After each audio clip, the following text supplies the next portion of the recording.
Hey Naturals, I've gotten a lot of questions about English and I want to answer them all. But I also know that there is a lot of information out there on the internet to answer your questions. So honestly, now the most important thing is to practice together. To put the pedal to the metal, as they say, and go. So in this English lesson, I'm going to share 10 key phrases for intermediate English learners with you, some pronunciation tips, example sentences, and an example dialogue. And I want you to listen and copy me. I want you to repeat after me. All you have to do is sit back, enjoy the video, and repeat after me. And in the next 10 minutes or so, you're going to improve your English pronunciation quite a bit. So let's get fluent together. Ready? Let's jump in. Oh, and by the way, if this is your first time here, welcome to Go Natural English. I'm Gabby Wallace, the founding teacher here. I am a native from the United States, and I have taught English for over 20 years and have a master's degree in teaching English to speakers of other languages, like you. The problem with a lot of other English lessons is that they just talk about English. And talking about English is like an Olympic athlete talking about their sport. At the end of the day, we just need to put in the practice time. I think you know this because you're always asking me how you can practice your English. Unfortunately, not everyone lives in an English-speaking country, but even if you do live in the United States, like I do, or another English-speaking country, it can be really difficult to find people to practice with. And that's why we're here today. I'm here to help you. One other thing, and don't take this the wrong way, but there are a lot of English teachers out there that may be teaching you, well, not the right way. So rest assured that when you're here at Go Natural English with me, you're learning from an experienced, expert native English speaker teacher. You also have limited time. You're a busy adult professional. So if you're not using your English study time to actually practice, then I feel like you're wasting time. That's going to be our theme moving forward here at Go Natural English, to always practice together, whether it's a recorded English lesson like this or inside my Fluent Communication course. We're making it into an intensive practice workshop. So if you want more information on how to practice inside my course, go to gonaturaleNglish.com/pre-reg. I'll put the link in the description and the comments. Okay, without further ado, here are 10 useful phrases that intermediate English learners often struggle with. So let's practice together. I'm going to say each phrase a little bit slowly, give you a second to repeat it, and then I'll say it at a fast, natural speed and give you another second to repeat it. Here we go. Number 1. I am looking forward to. I'm looking forward to. Example, I'm looking forward to seeing you this weekend. You may be wondering, why did I say I'm looking forward and not I look forward? Well, I'm looking forward is something that's happening soon. We use the present continuous to talk about the near future.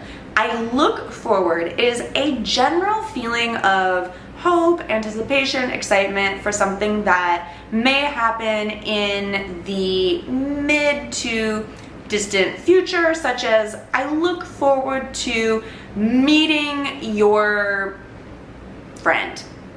I don't know when that's happening. It may never happen. Next, it's up to you.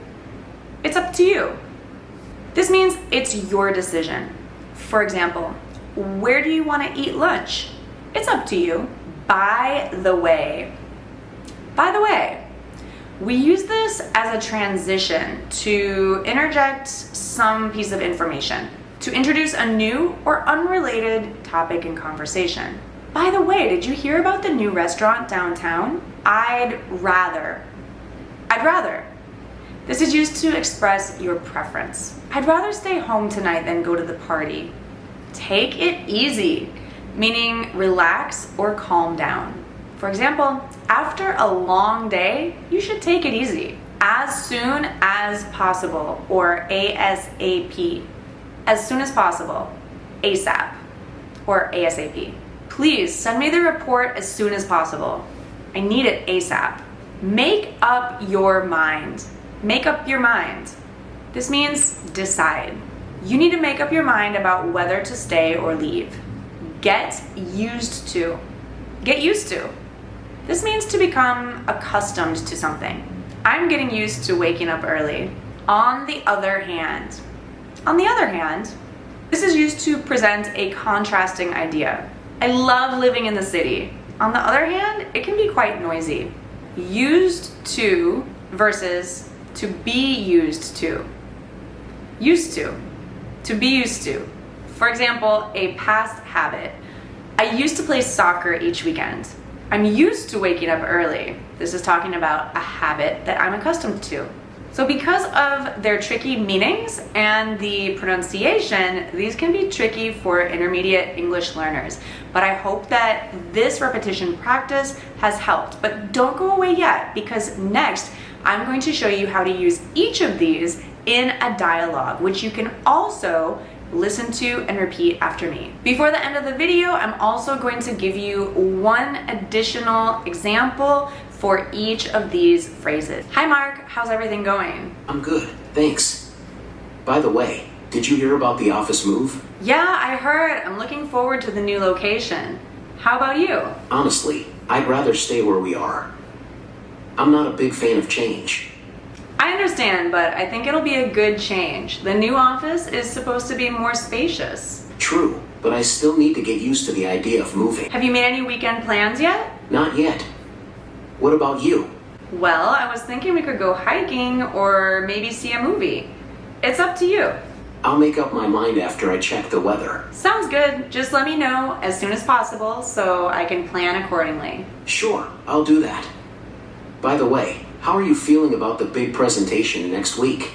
Oh, I'm feeling nervous, but I'll take it easy this weekend and relax a bit. That's smart. On the other hand, it's a great opportunity to show your skills. You're right. I'll focus on that. I remember when I used to get super stressed before presentations. Now, after so many of them, I'm used to the pressure. That's reassuring to hear. Maybe I just need more practice. You'll do great.